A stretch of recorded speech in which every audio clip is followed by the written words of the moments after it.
toutes et à tous, bienvenue à ce webinaire Handipact Hauts-de-France. Je suis ravie de vous voir aussi nombreux parce que je pense qu'en présentiel, on n'aurait pas été aussi nombreux. Donc là, on est 42 connectés et en plus, ça a l'air de bien fonctionner. Enfin, moi de mon côté, ça fonctionne bien. J'espère que vous m'entendez bien. Vous avez la possibilité d'écrire dans un chat. Donc en fait, je vous propose de converser dans ce chat et nous reviendrons sur vos différentes questions à la fin de la présentation. Voilà. Alors. Voilà. Donc l'objectif de ce webinaire est de vous présenter un panorama de la fonction publique sur l'insertion et le maintien dans l'emploi des agents de la fonction publique. Donc, comme je vous le disais, n'hésitez pas à chatter, à réagir dans le chat. On devrait être coupé, je pense, dans 40 minutes à peu près. Donc, ce que je vous propose, c'est de faire une mini-pause de 2-3 minutes et de vous reconnecter avec le même lien et le même mot de passe que vous avez utilisé pour la première connexion. Voilà, comme ça, je vous l'ai dit en début parce que je risque d'oublier au bout de 40 minutes. Voilà. Donc, on va commencer la présentation par une présentation des 3 versants de la fonction publique. Donc, qu'est-ce que la fonction publique? Quelques rappels et définitions. Donc, un service public est une activité exercée directement par l'autorité publique, donc l'État, les collectivités territoriales ou locales, ou sous son contrôle, dans le but de satisfaire un besoin d'intérêt général. Et par extension, le service public désigne aussi l'organisme qui est en charge de la réalisation de ce service. Le service public est soumis au droit public. Bon, très bien. Si pour l'instant tout va bien, on peut continuer comme ça.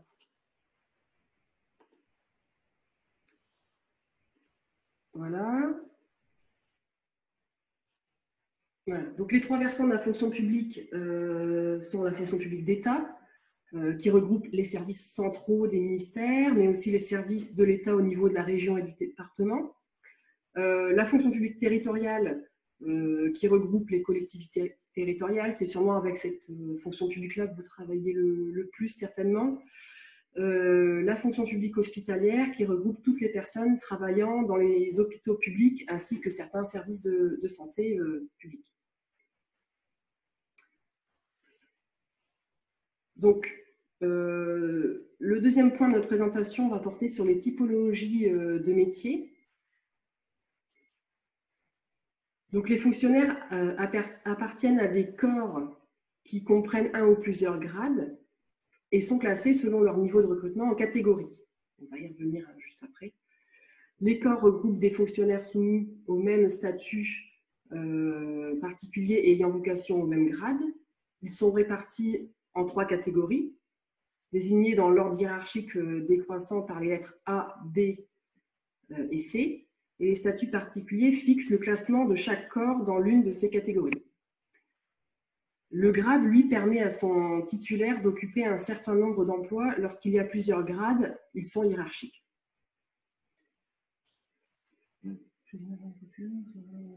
Oui, je pourrais vous transmettre le document, hein, parce que je vois que certaines personnes vont peut-être avoir des coupures pendant la présentation. Je vous transmettrai le PowerPoint.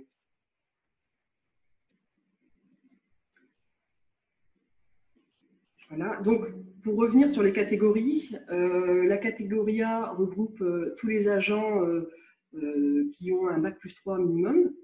La catégorie B de niveau bac, enfin bac minimum. Et catégorie C, c'est tous les diplômes, tous les niveaux de diplômes, donc avec les nouveaux niveaux, c'est de 1 à 3. Avant, on parlait de niveau 5, infra 5. Donc tout ce qui est CAP, BEP, brevet des collèges, voire aucune qualification. Donc, chaque fonction publique est aujourd'hui dotée d'un répertoire des métiers. Donc, pour la fonction publique territoriale, vous pouvez les retrouver dans le répertoire des métiers territoriaux. Pour la fonction publique de l'État, il existe le répertoire interministériel des métiers de l'État. Et pour la fonction publique hospitalière, on a le répertoire des métiers de la fonction publique hospitalière. Voilà. Je vous laisserai les consulter directement sur Internet. Comment intégrer la fonction publique? Donc, un fonctionnaire, un agent de la fonction publique peut être recruté par concours ou en recrutement direct. Les trois versants de la fonction publique peuvent recruter des contractuels. Et nous allons aborder dans les slides suivantes les autres types de recrutement.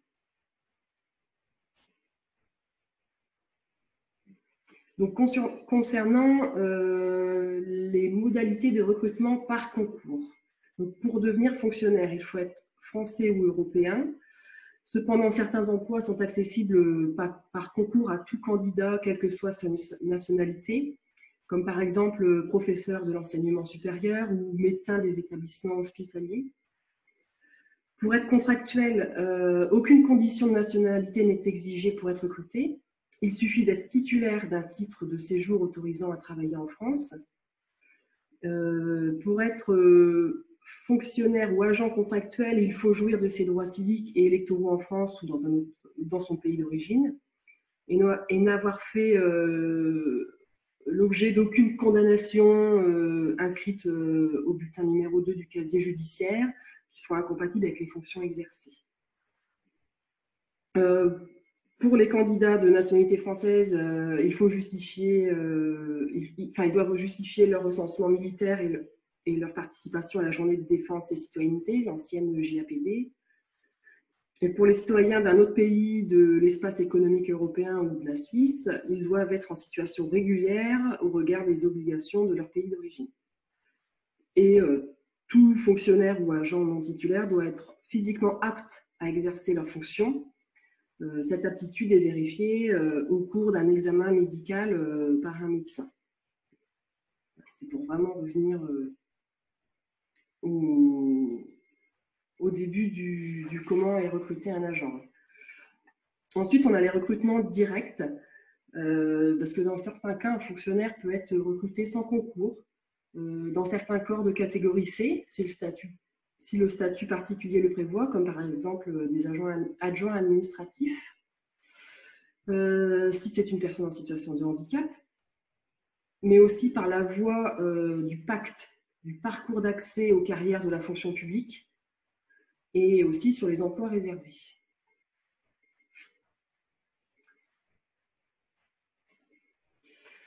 Donc, concernant les modalités de recrutement des agents contractuels, les emplois permanents de l'administration sont normalement occupés par des fonctionnaires. Toutefois, celle-ci peut recruter à titre dérogatoire, dans certains cas, des agents contractuels. Donc, on distingue, voilà, je voulais faire un petit distinguo entre l'agent contractuel et le vacataire.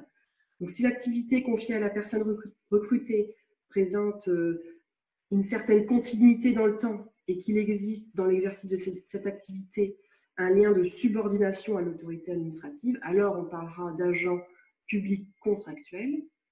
En revanche, si une personne est appelée à la demande de l'administration à réaliser une tâche précise, ponctuelle, limitée à l'exécution d'actes déterminés et non susceptibles de se répéter de façon régulière, on parlera de vacation. Ce seront les vacataires.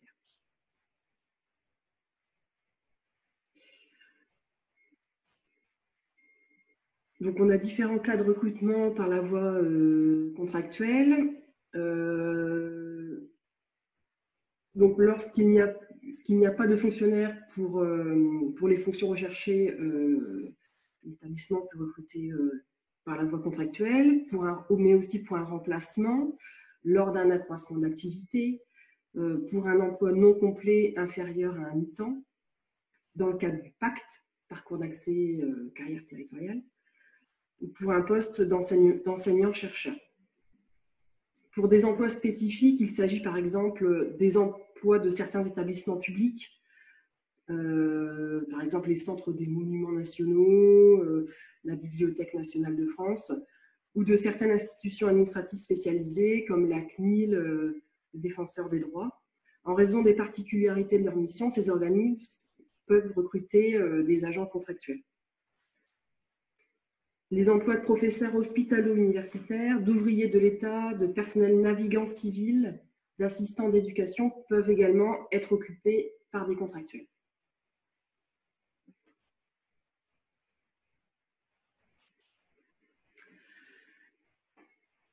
Donc, concernant les cas particuliers de recrutement par la voie contractuelle, donc on a les petites communes.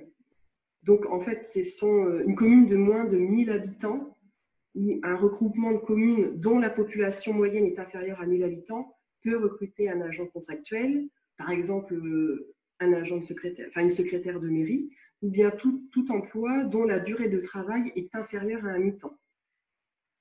Les communes de moins de 2000 habitants et les groupements de communes de moins de 10 000 habitants peuvent aussi recruter un contractuel sur un emploi dont la création leur est imposée pour la gestion d'un service public, comme par exemple les ATSEM.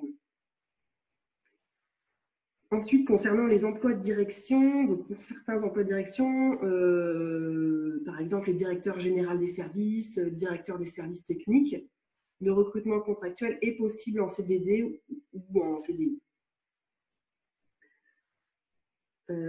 Pour les collaborateurs de cabinet ou d'un groupe d'élus, le recrutement aussi est possible par la voie contractuelle.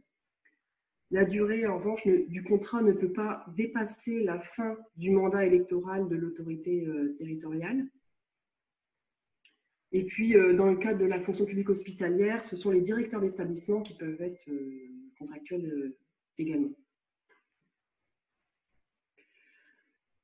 Donc, concernant le parcours d'accès aux carrières de la fonction publique, je ne sais pas si c'est un contrat que vous mettez beaucoup en place, mais ce contrat permet à un jeune non diplômé ou faiblement diplômé d'accéder sans concours à un emploi de catégorie C de la fonction publique. Le PAC, lui, permet d'acquérir une qualification ou un diplôme en lien avec son emploi. Donc, il est recruté en CDD et peut devenir fonctionnaire titulaire. Donc, ça s'adresse aux jeunes de 16 à 28 ans sans diplôme. Mais ça s'adresse aussi à toute personne en situation, au chômage ou âgée d'au moins 45 ans, bénéficiaire du RSA, de l'allocation de solidarité spécifique ou de l'AAH. Voilà. Donc, concernant le recrutement des personnes en situation de handicap, donc des conditions particulières d'accès à la fonction publique sont prévues, bien évidemment. Pour les concours, des aménagements sont possibles dans le déroulement des épreuves. La personne handicapée peut aussi être recrutée comme contractuelle et être titularisée à la fin de son contrat.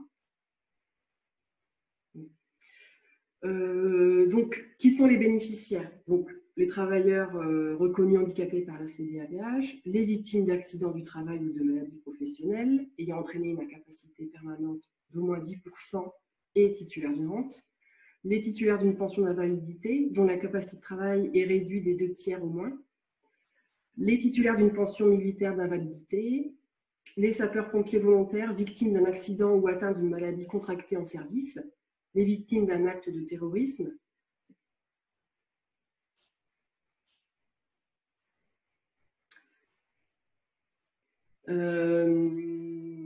les sapeurs-pompiers volontaires titulaires d'une allocation ou d'une rente d'invalidité attribuée en raison d'un accident ou d'une maladie de service, les titulaires de la carte d'invalidité et les titulaires de la hache. Donc, un médecin agréé de l'administration doit vérifier la compatibilité du handicap avec le poste visé par le candidat.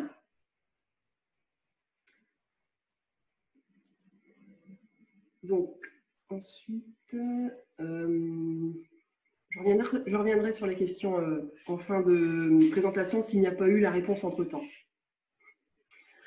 Donc, concernant le recrutement par concours des personnes en situation de handicap, il y a une suppression ou un recul de la limite d'âge.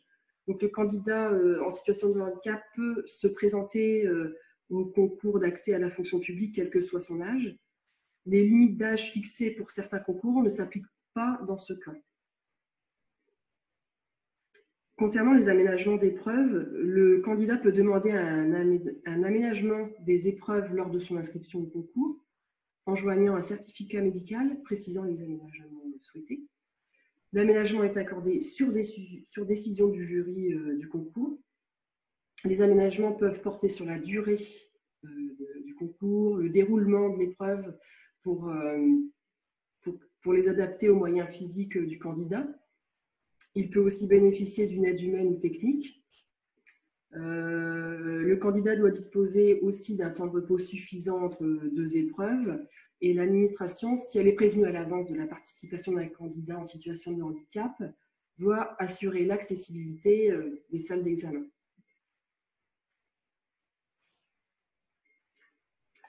Donc, pour continuer sur le recrutement des personnes en situation de handicap, et là, cette fois-ci, c'est à l'issue d'un contrat d'apprentissage, donc à titre expérimental et pour une durée de 5 ans,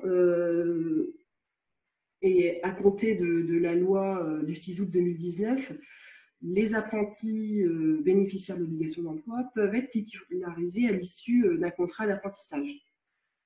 En fait, le décret est passé le 5 mai.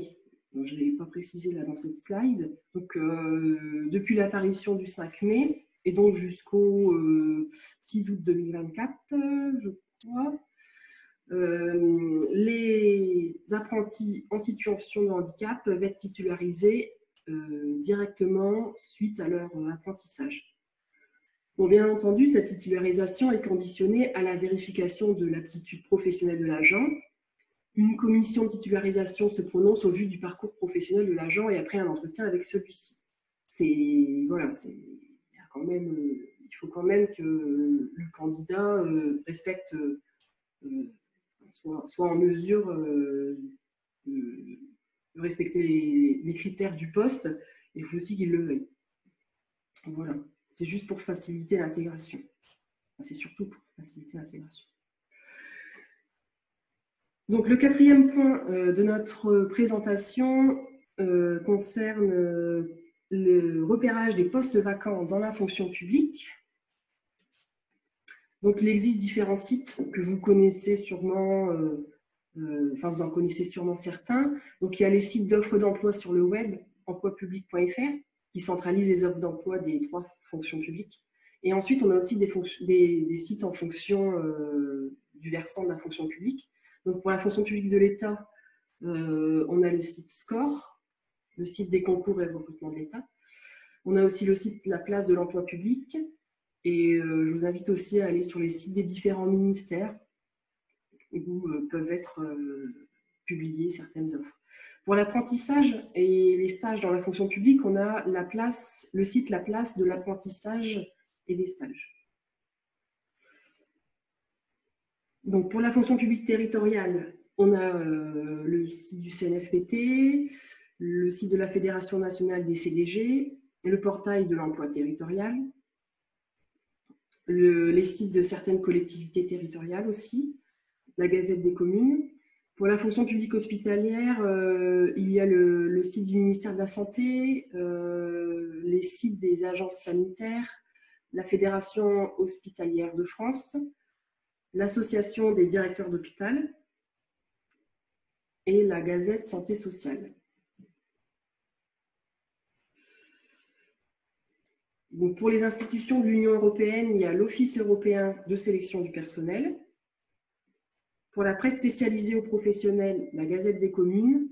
Pour la fonction publique territoriale, la Gazette Santé sociale pour les offres des secteurs sanitaires et sociaux et Technicité pour les offres dans les services techniques. Donc ça, c'est pour l'info.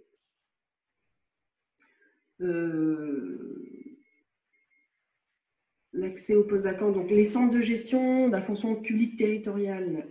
En fait, chaque CDG assure la publicité des créations et des vacances de postes dans les collectivités territoriales qui lui sont affiliées. Donc, ces informations sont affichées dans leurs locaux ou sur leur site internet. Il y a aussi tout simplement le site de Pôle emploi et de l'APEC. Cinquième point, la carrière du fonctionnaire. Donc, chaque fonctionnaire appartient a un corps classé dans l'une des 3 catégories hiérarchiques, comme je l'ai abordé en début de présentation. Donc, chaque corps comprend un ou plusieurs grades composés de plusieurs échelons. Et au cours de sa carrière, l'agent bénéficie d'avancement d'échelons et éventuellement de grades. Il peut aussi changer de corps. Jusque-là, j'espère que vous me suivez. Concernant l'avancement d'échelon, tout simplement, l'avancement d'échelon est le passage à l'échelon immédiatement supérieur à l'intérieur d'un même grade. Donc, le grade, hein, c'est ABC. Il n'a aucune incidence sur les fonctions exercées, cet avancement d'échelon. Il entraîne, c'est ce qui entraîne effectivement une augmentation du traitement indiciaire ou du traitement de base. En fait, une augmentation du salaire. Car à chaque échelon correspond un indice permettant le calcul du traitement. Le traitement, c'est le salaire. Voilà. Conditions d'avancement. Donc, l'avancement d'échelon dépend à la fois de l'ancienneté et de la valeur professionnelle du fonctionnaire. L'avancement à l'ancienneté maximale est un droit. Le statut particulier de chaque corps prévoit la durée de service nécessaire pour passer d'un échelon à l'échelon supérieur.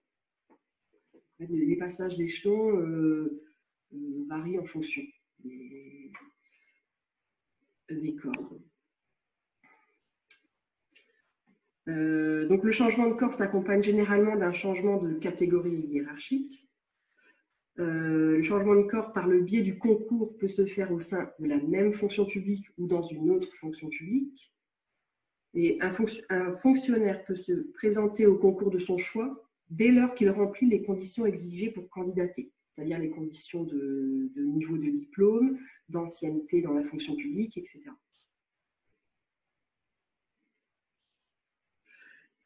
Donc là, je pense que cette slide va sûrement vous intéresser. Donc, les différentes positions du fonctionnaire quand il est en activité, en détachement, en disponibilité ou en congé. C'est vrai que certaines fois, on se pose souvent la question.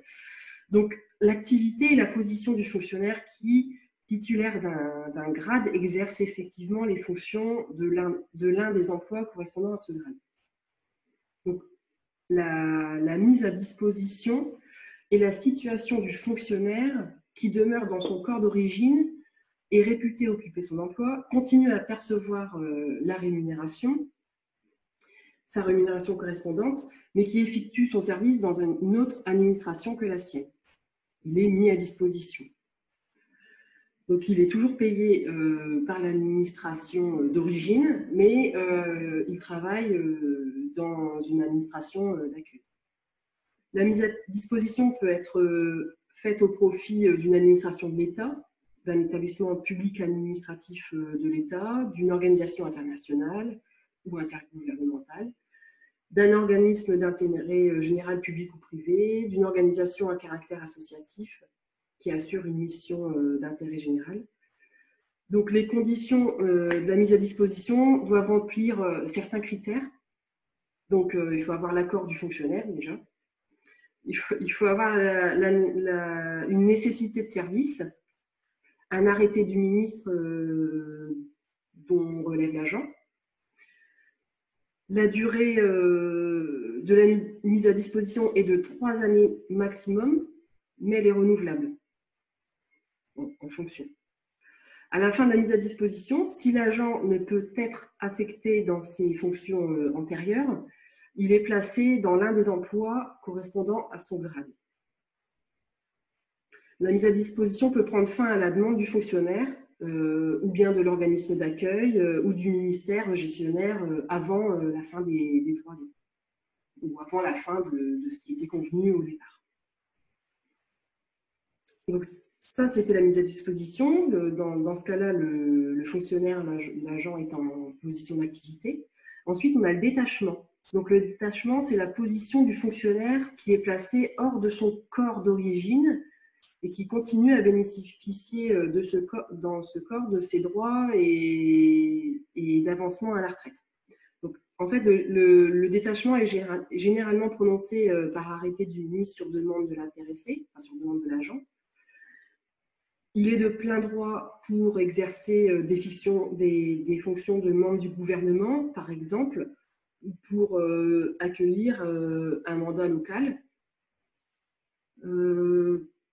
pour exercer un mandat syndical aussi, pour accomplir un stage ou une période de scolarité préalable à la titularisation, ou pour suivre un cycle de préparation à un concours. Donc, le fonctionnaire qui est détaché est placé sous l'autorité des supérieurs hiérarchiques du service d'accueil. Ensuite, on a la disponibilité qui peut être d'office, qui peut être demandée par l'agent ou qui peut être pour effectuer un mandat local.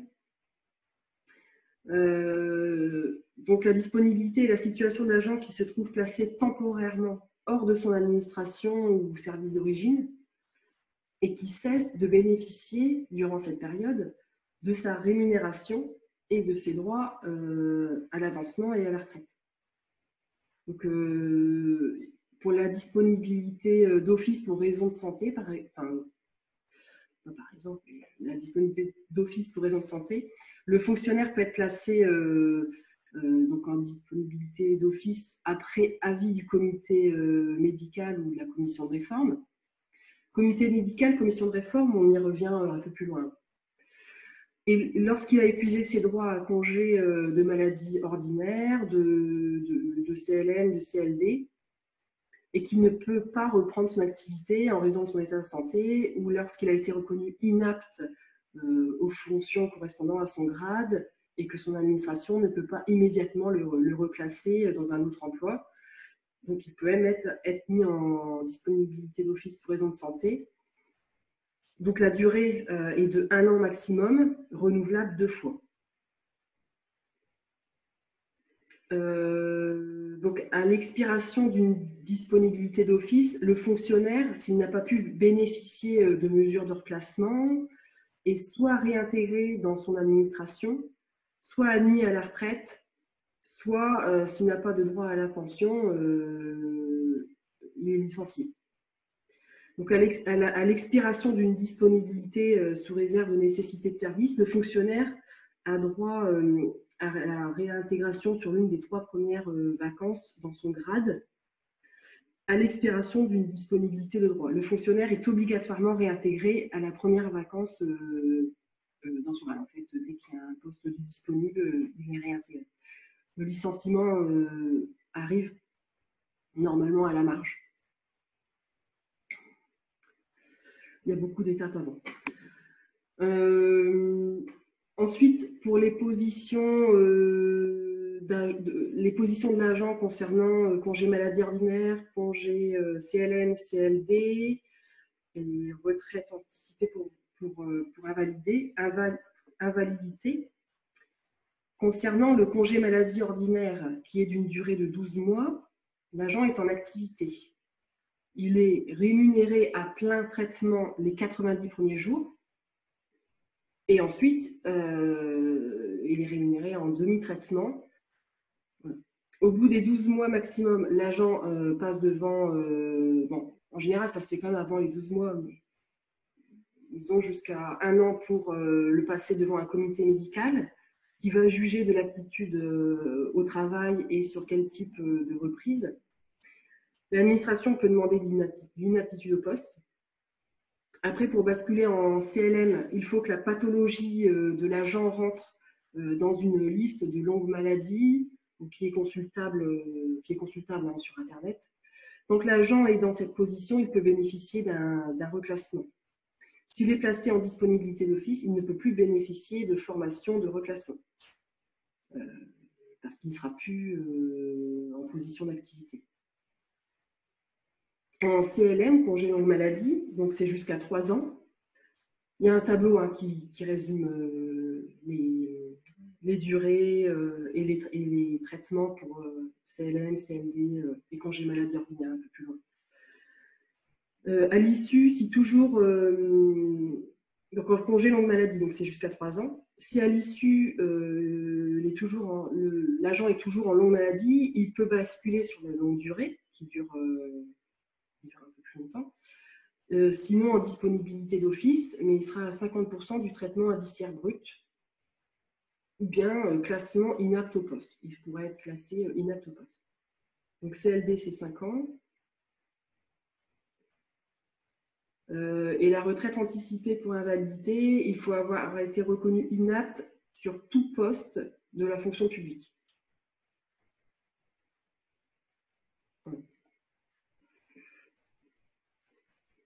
Donc, le 6e point de notre présentation concerne l'obligation en matière de recrutement des personnes en situation de handicap.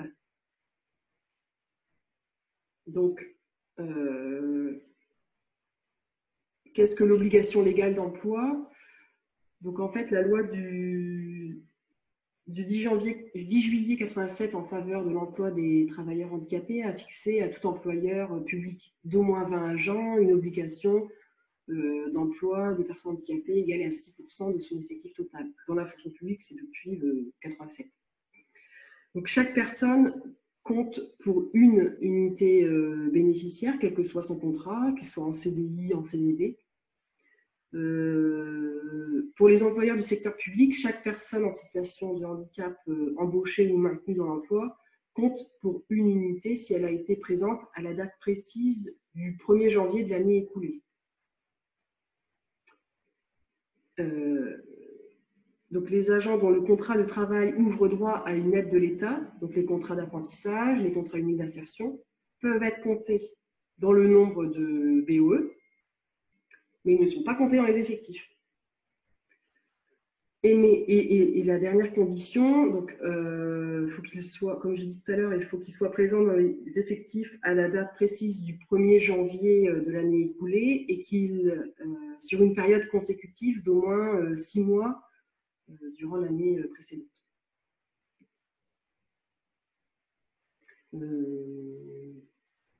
Voilà. Qui sont les employeurs publics concernés par cette obligation? Ce sont l'État, les établissements publics de l'État, les collectivités territoriales, les établissements hospitaliers. Concernant les CDG, ils ne sont assujettis à l'obligation d'emploi que pour leur agent permanent, même s'ils accompagnent toutes les collectivités dans le recrutement et le maintien en emploi des agents. Ils les accompagnent aussi pour faire leur DOTH, mais eux ne sont assujettis que pour leurs agents permanents.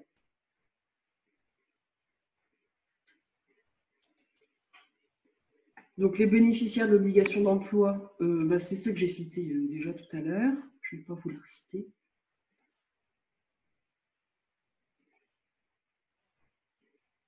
Donc, le 7e point concerne les acteurs de l'intégration des personnes en situation de handicap chez l'employeur. Donc, on a 3 catégories. Catégorie médicale qui regroupe les services de santé au travail, les médecins de prévention, médecins du travail, médecins traitants, médecins agréés, comité médical, commission de réforme. Alors, juste pour précision, dans la fonction publique, on parle de médecins de prévention sur le versant de la fonction publique de l'État et la fonction publique territoriale. Et on parle de médecins du travail dans la fonction publique hospitalière. Voilà, c'est pour information. Ensuite, on a une catégorie professionnelle qui regroupe tout ce qui est tous les emplois de DRH, référent handicap, manager, collectif de travail, ergonome, ergothérapeute, assistant de prévention, CHSCT. Donc, on parle encore de CHSCT dans la fonction publique. On parlera de CSE en 2022. Voilà. C'est encore le CHSCT. Et puis, on a aussi les Cap Emploi et les COMET. Et sur le volet social, on a les MDPH, les assistants sociaux, les associations de personnes en situation de handicap. Donc, parlons un peu comités médicaux et commissions de réforme. Donc, ce sont des instances consultatives chargées de donner des avis sur les questions médicales concernant les fonctionnaires. Donc, le comité médical intervient avant la commission de réforme. Le comité médical est composé de 2 médecins généralistes ou médecins spécialistes de l'affection pour laquelle l'avis du comité est demandé. Donc, ce comité médical est obligatoirement consulté sur la prolongation des congés de maladie ordinaire au-delà de 6 mois consécutifs, sur l'attribution et le renouvellement des CLM et CLD, sur la réintégration après 12 mois consécutifs de congés de maladie ordinaire ou à l'issue d'un CLM ou d'un CLD, sur l'aménagement des conditions de travail d'un fonctionnaire après congé de maladie ou disponibilité d'office, sur la mise en disponibilité d'office pour raison de santé et son renouvellement. Et il est consulté aussi sur le reclassement d'un fonctionnaire dans un autre emploi à la suite d'une modification de son état physique.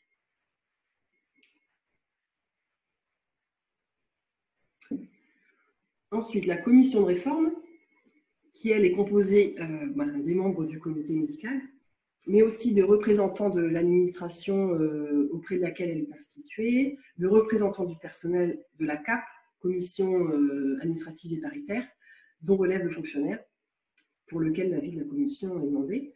Donc, elle est notamment consultée sur l'imputabilité au service de la maladie ou de l'accident à l'origine d'un congé de maladie ordinaire, d'un CLM ou d'un CLD, sauf si l'administration reconnaît d'emblée cette imputabilité. Elle est consultée sur la situation du fonctionnaire à la fin de la dernière période d'un CLM ou d'un CLD, lorsque le comité médical a présumé le fonctionnaire définitivement inapte lors du dernier renouvellement de son congé. Elle est consultée sur la reconnaissance et la détermination du taux de l'invalidité temporaire ouvrant droit au bénéfice de l'ATI, allocation d'invalidité temporaire. Consulter aussi sur la réalité des infirmités suite à un accident de travail, une maladie professionnelle et également leur imputabilité au service. Le taux d'invalidité en vue de l'attribution de l'ATI. Elle est consultée également sur le dernier renouvellement d'une disponibilité d'office pour raison de santé.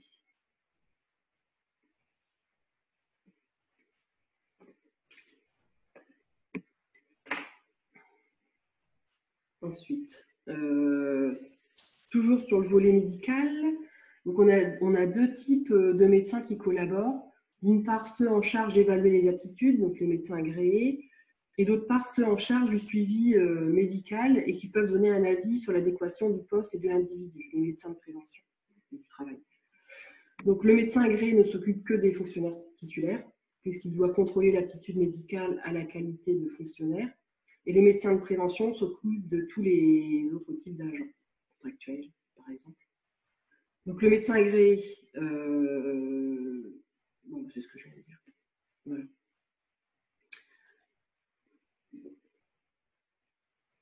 Concernant la protection de la santé des fonctionnaires et de l'aménagement de poste à l'inaptitude définitive, donc un des axes forts de la politique de santé au travail est de prévenir les risques de désinsertion professionnelle et de contribuer au maintien dans l'emploi des personnes inaptes, en restriction d'aptitude ou en risque d'inaptitude au poste. Donc la notion de maintien dans l'emploi recouvre bien les notions d'employabilité, d'obligation d'adaptation du poste, d'obligation de reclassement. Donc il est nécessaire de s'interroger, bien évidemment, sur la compatibilité entre l'état de santé de l'agent et de son poste de travail, compte tenu des possibilités de compensation, autrement dit, sur l'aptitude de l'agent.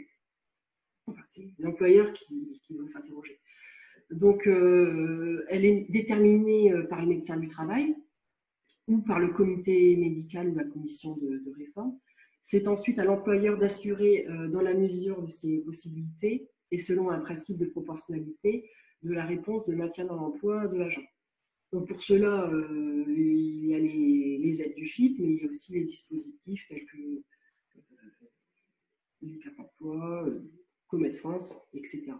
Donc, de bonnes pratiques contribuent également à favoriser le maintien dans l'emploi, comme par exemple la mise en place de conventions entre le FIP et les employeurs, la mise en place d'équipes dédiées sur le handicap, la pluridisciplinarité, etc. Donc là, je vous ai mis un petit schéma donc de l'aménagement du poste de travail, la réhabilitation, le reclassement, la mise en disponibilité d'office pour raison de santé, jusqu'au licenciement ou la retraite pour invalidité. Donc, le licenciement pour inaptitude physique ne peut être envisagé que dans 2 cas. Le fonctionnaire est définitivement et totalement inapte à toutes les fonctions et n'a pas été admis à la retraite pour invalidité. Et le deuxième cas, ce serait le fonctionnaire est définitivement inapte à l'exercice de ses fonctions. Donc, si on revient sur le premier point, le fonctionnaire est normalement admis à la retraite pour invalidité après avis de la commission de réforme ou du comité médical. Si l'admission à la retraite est impossible, l'agent sera licencié pour inaptitude physique. Dans le deuxième cas, le fonctionnaire peut être licencié pour inaptitude physique s'il est définitivement inapte à l'exercice de ses fonctions. Donc, le fonctionnaire est normalement reclassé dans un autre emploi. Si le reclassement est impossible, le placement en retraite pour invalidité doit être demandé par la CNRACL. Si l'admission à la retraite est refusée par la CNRACL, l'agent sera licencié pour inaptitude physique. Aucune indemnité de licenciement n'est prévue par la réglementation lors d'un licenciement pour inaptitude physique. En revanche, les agents licenciés peuvent bénéficier d'allocations d'aide au retour à l'emploi. Et ces allocations sont versées par la collectivité employeur ayant procédé au licenciement.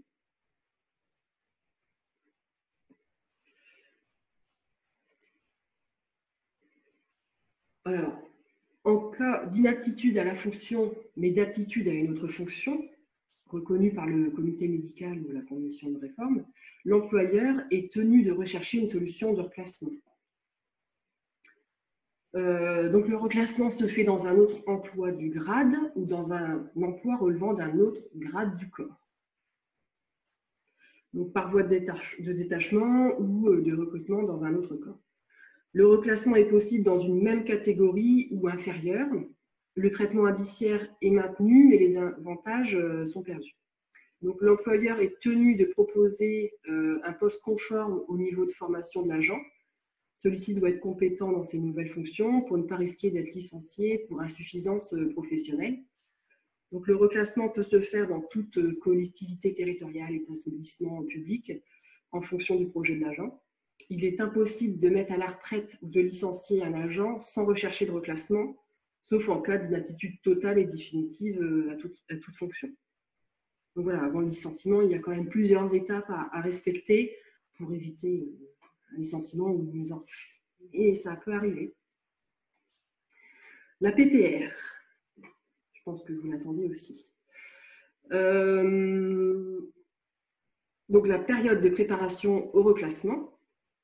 Donc l'article 9 de l'ordonnance du 19 janvier 2017 a créé pour les 3 versants de la fonction publique, sauf qu'on le verra après, mais finalement les décrets ne sont parus que pour la fonction publique d'État et territoriale. On ne peut pas encore faire la PPR dans la fonction publique hospitalière. Donc pour les 3 versants de la fonction publique, une période de préparation reclassement au bénéfice du fonctionnaire reconnu inapte à l'exercice de ses fonctions. Donc cet accompagnement individualisé de l'agent vers de nouvelles fonctions a pour objectif de favoriser la réussite du reclassement dans un contexte d'allongement de la durée du travail.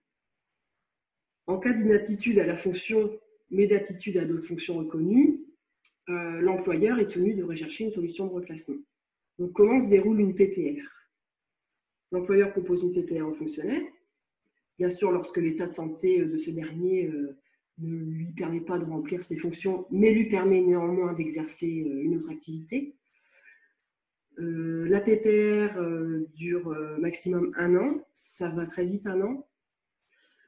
Elle débute à compter de la réception de l'avis du comité médical, si l'agent est en fonction, ou bien à compter de sa reprise de fonction en cas de congé longue maladie. en congé de maladie. L'employeur établit avec l'agent par voie de convention. Donc, moi, à ma connaissance, il n'existe pas encore de convention type. Pour en avoir échangé avec certains CDG, ils ont créé en fait leur propre convention pour pouvoir mettre en place la PPR chez certains employeurs de la fonction publique territoriale. Pour la fonction publique d'État, en Hauts-de-France, j'ai posé des questions. Apparemment, elle n'est pas du tout mise en place. Voilà. Donc, l'employeur établit une convention avec l'agent, avec un projet définissant le contenu de la période, ses modalités de mise en œuvre et la durée au terme de laquelle le fonctionnaire présente sa demande de remplacement. Donc, des périodes de formation, d'observation sur des métiers et de mise en situation sur un ou plusieurs postes peuvent avoir lieu. Une recherche d'emploi dans un autre corps ou cadre d'emploi doit être mis en œuvre. Le fonctionnaire demeure, bien sûr, en position d'activité et perçoit le traitement correspondant à son poste d'origine. Donc, au terme de la PPR, le fonctionnaire présente une demande de reclassement qui peut concerner un emploi d'un autre corps ou cadre d'emploi. Dans ce cas, l'employeur lui propose plusieurs emplois pouvant être pourvus par la voie du détachement. Il faut encore qu'il y ait des postes vacants, hein, en théorie. Voilà, c'est ça. Ensuite, le décret. Donc ça, c'est ce que je vous ai dit tout à l'heure. Hein, les décrets sont parus pour la fonction publique d'État et la fonction publique territoriale pour la mise en place de la PPR. Concernant la FPH, on est encore en attente, mais ça ne devrait pas tarder. En tout cas, une information vous sera faite quand ce sera paru. Du maintien, donc l'obligation de moyens doit être démontrée dans la procédure de reclassement, mais il n'existe pas d'obligation de créer un poste pour l'employeur. Un poste vacant est laissé à la priorité de l'agent fonctionnaire. Il est nécessaire d'engager les recherches dans un délai raisonnable. Pour les agents en CDD, l'employeur n'a pas à justifier auprès de l'agent pourquoi il ne renouvelle pas son contrat.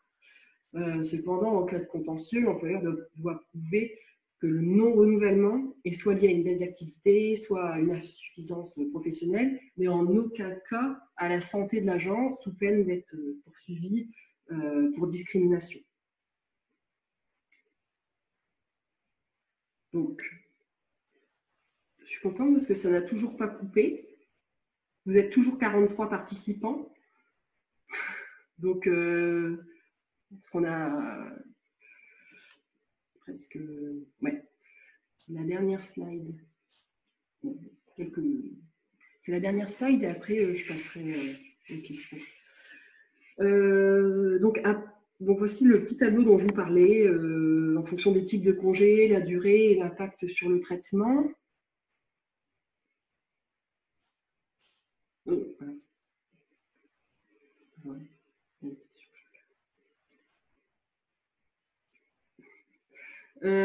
Donc, en fait, après un congé de maladie de 6 mois consécutifs, la prolongation du congé de maladie ordinaire est soumise à l'avis du comité médical. Ça, je l'avais déjà dit juste avant. Donc, le congé peut être prolongé de 6 mois maximum. C'est 6 mois maximum. Car, comme vous voyez dans le tableau, le congé de maladie, c'est 12 mois maximum. Le CLM. L'agent fonctionnaire titulaire ou stagiaire peut être placé en CLM après avis du comité médical lorsque la maladie présente un caractère invalidant et de gravité confirmée et nécessite un traitement de soins prolongé. Donc, comment se fait la demande d'un CLM? Soit par le fonctionnaire, soit par l'administration. Donc, si c'est le fonctionnaire qui en fait la demande, il doit adresser à son administration une demande de CLM accompagnée d'un certificat du médecin traitant. Le médecin traitant adresse directement au comité médical ses observations et les pièces justificatives nécessaires. Le fonctionnaire est soumis à une contre-visite et le comité médical transmet son avis à l'administration.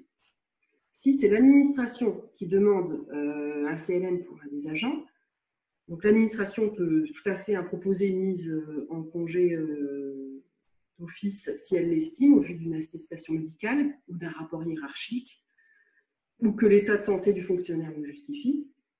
Dans ce cas, le comité médical est obligatoirement consulté. Un rapport du médecin de prévention de l'administration doit figurer au dossier soumis au comité.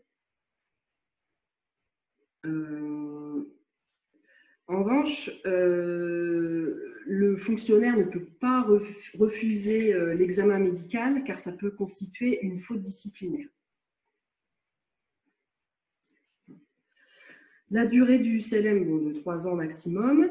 Le CLM est accordé ou renouvelé par période de 3 à 6 mois, c'est-à-dire que tous les 3 mois, le dossier de l'agent repasse en comité médical pour faire le point.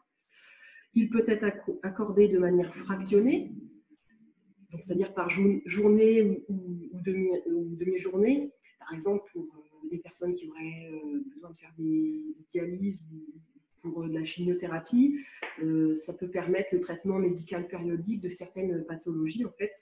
Et donc, les droits aux 3 ans de congé sont alors appréciés sur une période de référence de 4 ans. Il peut être en CLM pendant 4 ans en mi-temps ou en temps partiel. Sa durée est fixée par l'administration sur proposition du comité médical. Si la demande de CLM est présentée Si la demande de CLM est présentée pendant le congé de maladie ordinaire, la première période de CLM, de congé longue maladie, part du jour de la première constatation médicale de la maladie et le congé maladie. En fait, je vais vous expliquer avec un exemple. Si un agent est en congé maladie ordinaire en janvier, et puis en avril, on lui annonce qu'il a un cancer, eh bien, il pourra passer dans le comité médical et puis passer au bout de 3 mois de congé maladie en congé longue maladie, ce qui lui permet de rester en plein traitement. Donc, 3 mois en plein traitement en congé maladie ordinaire, puis au bout de 3 mois, il passe en congé longue maladie, donc il reste 1 an à plein traitement. Voilà. J'ai envie de dire ainsi de suite en fonction des décisions prises par le comité médical. Donc, concernant le renouvellement de ces congés, toute demande de renouvellement du congé doit être adressée à l'administration au moins un mois avant l'expiration du CLM en cours. Le renouvellement est accordé dans les mêmes conditions que la première demande. Donc, il est possible de bénéficier de plusieurs CLM pour la même maladie ou des maladies différentes si l'agent reprend ses fonctions au moins 1 an en continu entre chaque congé. Voilà. Donc, il peut être en CLM pour un cancer et puis il rechute 1 an après, re-être en CLM et à chaque fois, ses droits repartent à zéro. Concernant la rémunération, donc comme c'est inscrit dans le tableau, le traitement indiciaire est versé intégralement pendant 1 an, puis réduit de moitié les 2 années suivantes. Enfin, à la fin du congé, l'agent ne peut reprendre ses fonctions que s'il est reconnu apte, après examen par un médecin agréé. Et aussi, il faut aussi un avis favorable du comité médical. Cet examen peut être demandé soit par l'administration ou soit par l'agent lui-même. Ça, c'était pour le CLM. Maintenant, pour le CLD, bon, c'est à peu près pareil. Un congé de longue maladie est attribué après avis. Je reprends sur le congé longue durée. J'en étais... Qui peut en faire la demande? En fait, c'est comme pour le CLM. C'est soit le fonctionnaire, soit l'administration. Donc, et comme pour le CLM, le CLD est accordé ou renouvelé par période de 3 à 6 mois, à chaque fois sur avis du comité médical. Donc, il peut être, comme le CLM, également utilisé de manière continue ou fractionnée. La durée maximale du CLD est fixée à 5 ans, ou 8 ans si la maladie ouvrant droit à CLD a été contractée dans dans l'exercice des fonctions de l'agent.